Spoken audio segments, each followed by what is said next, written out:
નમસ્કાર ખેડૂત મિત્રો, આજે છે તારીખ 23 જુલાઈ 2026 ને આજે છે વાર ગુરુવાર। આજે મિત્રો આપણે કપાસના તાજા તમામ માર્કેટ યાર્ડના બજાર ભાવ જાણીશું। આજે મિત્રો ધ્રાંગધ્રા માર્કેટ યાર્ડમાં કપાસના ભાવ 2800 રૂપિયા બોલાયા છે, પરંતુ એક દિવસ માટે આ ભાવ કન્ટિન્યુ જોવા મળશે।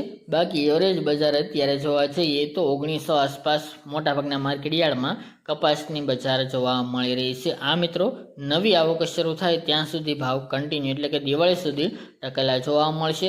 બાકી 2000 ઉપર ભાવ આ વર્ષે પણ જવાની કોઈ સંભાવના જણાઈ રહી નથી। તો ચાલો ખેડૂત મિત્રો આપણે જાણી લઈએ કે તમામ માર્કેટ યાર્ડની અંદર આજે કપાસના ભાવ શું ચાલી રહ્યા હતા।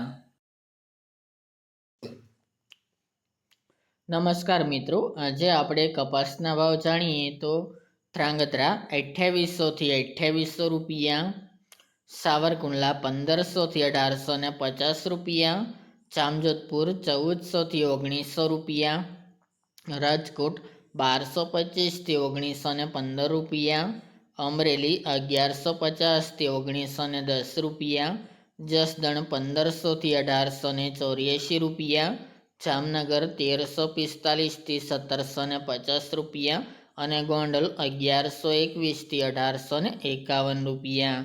તો ખેડૂત મિત્રો, આ છે આપણે કપાસના તાજા બજાર ભાવ।